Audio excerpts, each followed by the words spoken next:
नमस्कार, capital TV देख रहे हैं आप। मैं हूं आपके साथ पूजा। आज पीएम मोदी ने अपना एक और वादा पूरा कर दिया। आज दिल्ली विधानसभा में सीएम रेखा ने कैग की रिपोर्ट पेश कर दी है। पहली रिपोर्ट शराब घोटाले को लेकर पेश की गई है।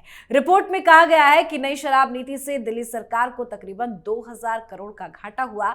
नीति कमजोर थी और लाइसेंस प्रक्रिया में गड़बड़ी थी। 166 पन्ने की कैग रिपोर्ट में केजरीवाल के कई सारे काले चिट्ठे खुले। सीएजी रिपोर्ट में यह भी कहा गया कि कई प्रमुख छूट और रियायतें कैबिनेट की मंजूरी या उपराज्यपाल के परामर्श के बिना ही दी गई, जो कानूनी प्रक्रियाओं का उल्लंघन है। इसी के साथ साथ कई बड़े बड़े खुलासे किए गए। तो कैग रिपोर्ट में क्या क्या राज छिपा है, आज अपने शो में आपको बताएंगे। पर अभी तो ये शुरुआत है, अभी पेंडिंग 13 रिपोर्ट और आनी है। बड़ी बात यह है कि सत्र की अवधि को 2 दिनों तक के लिए और बढ़ा दिया गया। अभी सत्र 1 मार्च तक चलेगा। तो धीरे धीरे एक एक कर सदन के पटल पर केजरीवाल सरकार के खिलाफ कैग रिपोर्ट पेश की जाएगी। केजरीवाल के काले चिट्ठे खोले जाएंगे। तो कैसे फंस चुके हैं केजरीवाल, आज इसी पर चर्चा करेंगे। केजरीवाल पर बीजेपी के कैग प्रहार पर रिपोर्ट आपको बताएंगे।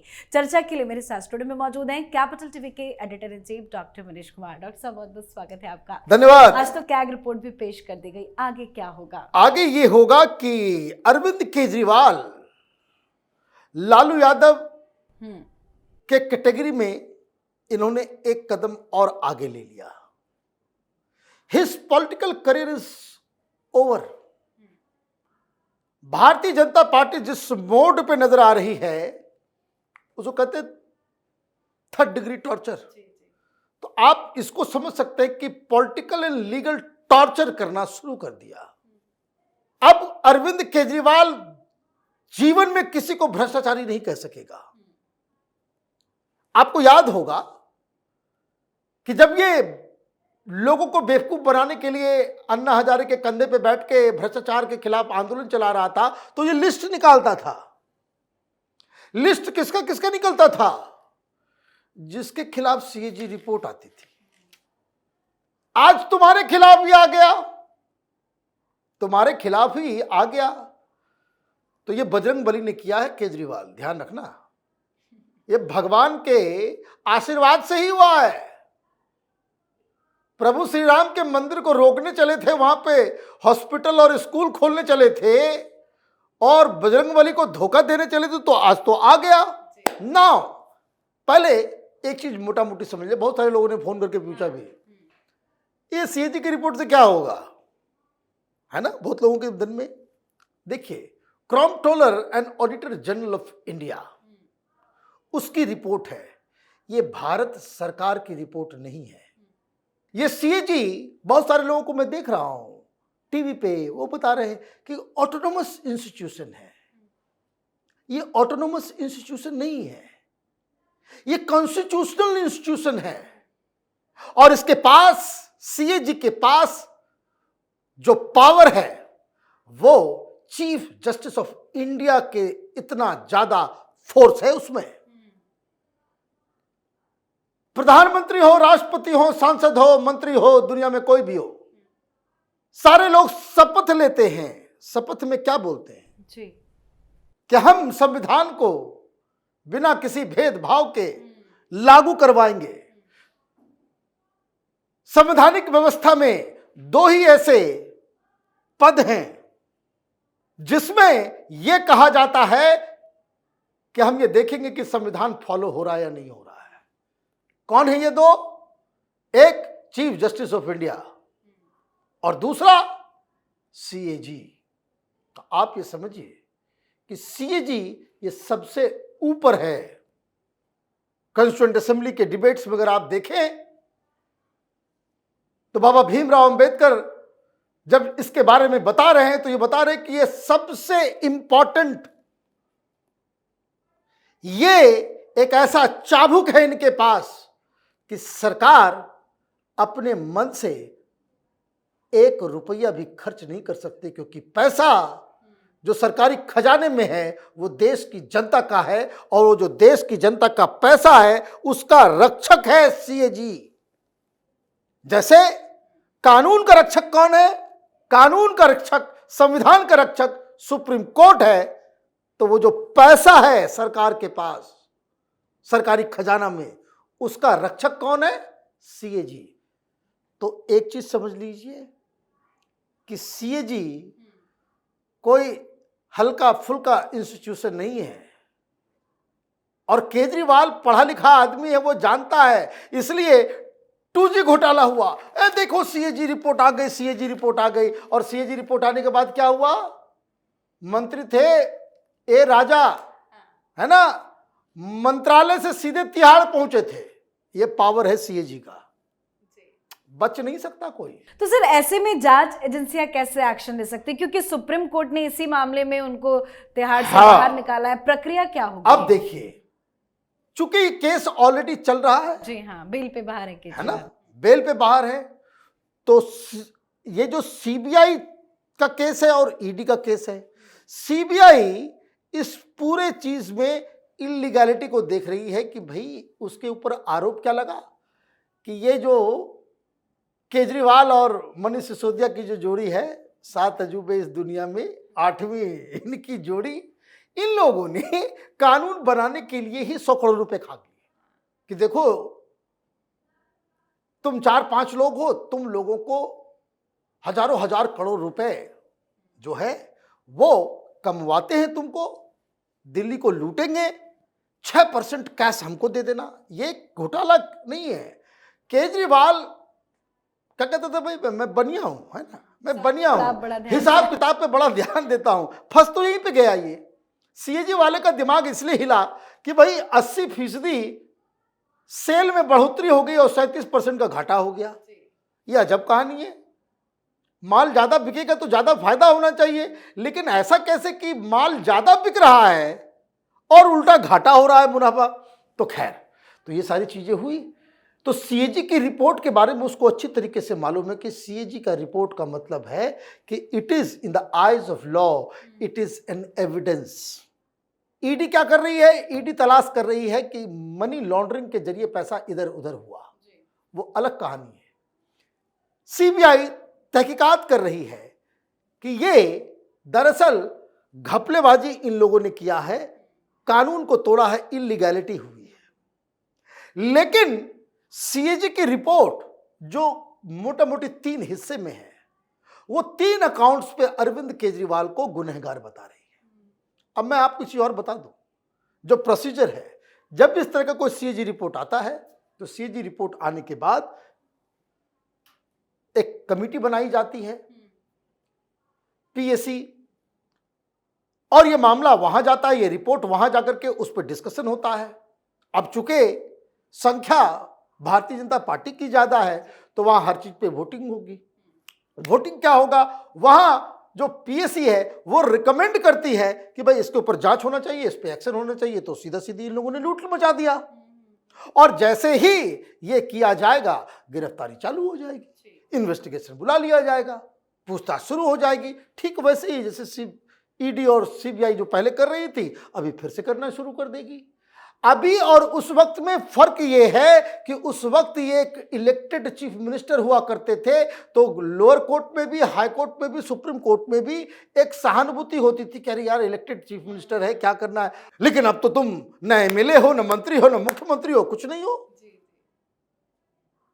तो ये जो पहले आपको सहूलियत मिल जाती थी, आप लिख के देते, नहीं जी मैं तो बहुत बड़ा इंटरनेशनल आदमी हूं और मुझे छत्तीसगढ़ प्रचार के लिए जाना है। ये बात अलग है कि हर जगह जहां जहां प्रचार किया वहां जमानत जब्त हो गई, लेकिन आपके पास ये रहता था तो लोग कंसीडर भी करते थे। अभी नहीं होगा। 3 मुख्य बिंदु क्या है इसमें समझने की, तो 3 अलग अलग हेड्स में आप ये समझिए कि पहला सवाल जो उठ रहा है वो उठ रहा है informalities in the formation of excise policy. ये जो पॉलिसी बनाने में आपने गड़बड़ झाला किया है उसको लेकर के है। This is the case of CBI. CBI इसी को जांच कर रही है, और अब सीबीआई के हाथ में ये सबूत मिल गया। अब जब सुनवाई अभी शुरू होगी, देखिए मैं तो बार बार कहता हूं, बुरा काम करोगे चारों तरफ से मुसीबत घेरेगी। अभी सुनवाई शुरू होगी तो सुनवाई में सीधे जाकर के सीबीआई जाकर के कि माय लॉर्ड ये देखिए हम लोगों ने तो इन्वेस्टिगेशन जो किया तो किया, ये सीएजी की भी रिपोर्ट आ गई, ये कह रहा है कि ये गड़बड़ झाला किया। तो सीएजी की रिपोर्ट को कोर्ट जो है नजरअंदाज नहीं कर सकती। जैसा कि मैंने बताया कि ये कोई ऑटोनोमस, कोई छोटा मोटा ऑर्गेनाइजेशन नहीं है, कॉन्स्टिट्यूशनल बॉडी है। दूसरी चीज जो दूसरा है वो है issue in design and award of licence. Licence को लेने देने में गड़बड़ियां की। ये पार्शियली कुछ केसेस सीबीआई उसको जांच रही है कि जहां पैसे का लेन देन घुसखोरी हुआ है, लेकिन सीएजी ने क्या लिखा? Exclusively arrangements between manufacturers, wholesaler and formation of retail zone increase the risk of monopolisation and cartel formation. इन्होंने कहा कि देखिए, और ये जो बहुत इंपॉर्टेंट पॉइंट है, होता क्या है कि कोर्ट के अंदर कानून की निगाह में, कि जैसे मैं कोई आदमी है वो तलवार से कलाबाजी कर रहा है और अचानक से तलवार किसी के पेट में लग जाता है, उसकी मौत हो जाती है, और एक आदमी वो तलवार से जानबूझ करके मारता है। दोनों में क्रिया क्या है कि तलवार से लोगों की मौत हुई, बट इंटेंट, वो आदमी को शायद हल्का फुल्का सजा मिले, इसको उम्र कैद मिल सकती है। क्यों? एक्शन एक है लेकिन इंटेंशन वो निर्धारित करता है। सबसे बड़ा प्रॉब्लम क्या है कि सीएजी ने ये कहा कि भाई साहब, ये तो लग रहा है कि ये कानून बनाया ही था कुछ लोगों को फायदा पहुंचाने के लिए। तो कोर्ट में, हालांकि ये बात कुछ जजेस ऑलरेडी कह चुके, लेकिन अब सीएजी का जो पावर से पीछे आएगा कि सीएजी भी ये मान रहा है कि भाई जानबूझ करके इन लोगों ने इस तरह का कानून बनाया। कानून क्यों बनाया ये भी आप समझ लीजिए। ही वॉन्टेड मनी, भाई पार्टी चलाना है, पैसा चाहिए, तो भाई दिल्ली वालों को चूसने के लिए इसने ये बनाया, और आराम से 1000-2000 करोड़ जो है ये महीने में कमा सकता है, वो भी एडवांस में। इसको और कहीं कुछ करने की आवश्यकता नहीं पड़ेगी, पार्टी जो है धकाधक चलेगी। इसलिए उसने ये एक स्कीम बनाया। Licences were granted to limited number of entities leading to skew distribution. वही चीज है, जहां तहां किसी को छूट दे रहा है, किसी को कुछ कर रहा है, किसी को कुछ कर रहा है। बहुत सारे डिटेल्स तो आपके पास है, लेकिन क्यों ये केस सीएजी के आने के बाद ये मामला केजरीवाल के लिए बड़ा गंभीर हो गया है, वो समझने की आवश्यकता है।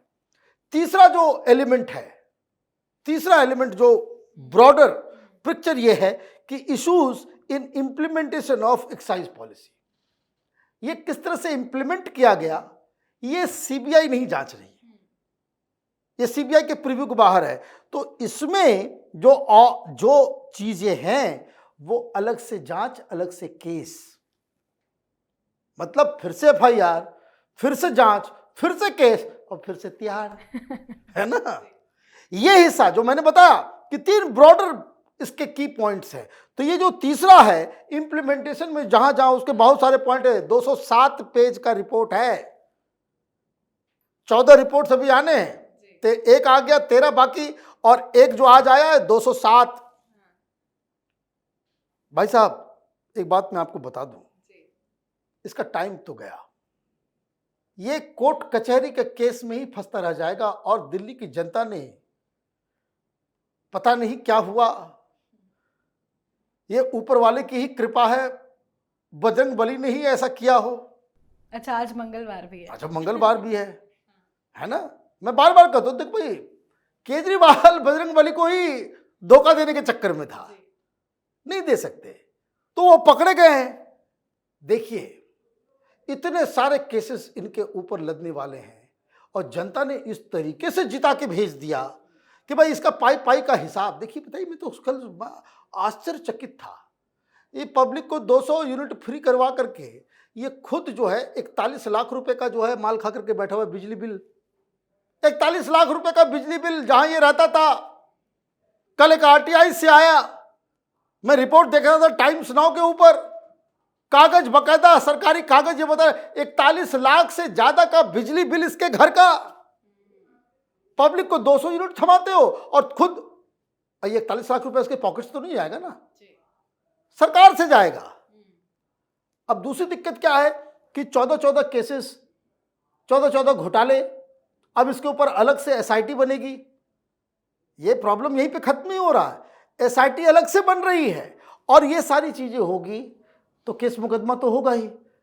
अब दिल्ली की जनता ने कहा कि भाई ठीक है, पिछली बार तुमने कहा था कि भाई इतना सारा केसेस है, सब केस को खत्म कीजिए। सुप्रीम कोर्ट में अपील किया था इसने कि भाई मुख्यमंत्री भी हैं, ये भी हैं, वो भी हैं, तो जनता ने कहा कि तुम फ्री हो जाओ, पहले केस से ही तुम निपट लो।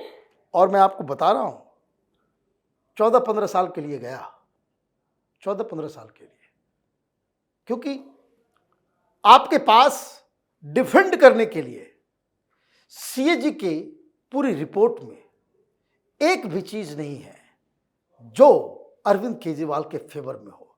यही उसकी सबसे बड़ी समस्या है। बिल्कुल सर, बहुत बहुत धन्यवाद सर समझाने के लिए। धन्यवाद। तो दिल्ली की बीजेपी सरकार ने आज बड़ा कदम उठाते हुए विधानसभा में कैग रिपोर्ट को पेश कर दिया है। सीएम रेखा गुप्ता ने आज सबसे पहले शराब घोटाले से जुड़ी कैग रिपोर्ट को पेश किया और इस रिपोर्ट के जरिए कई बड़े बड़े खुलासे हुए। कैग रिपोर्ट में बताया गया कि शराब नीति में कई अनियमितताएं और लापरवाही हुई है, जिससे दिल्ली सरकार को बड़ा नुकसान हुआ। अब केजरीवाल को इस नुकसान का हिसाब किताब देना होगा। जो भ्रष्टाचार केजरीवाल ने किया है सरकार में रहकर, उसका तो हिसाब किताब पूरा जल्द होगा।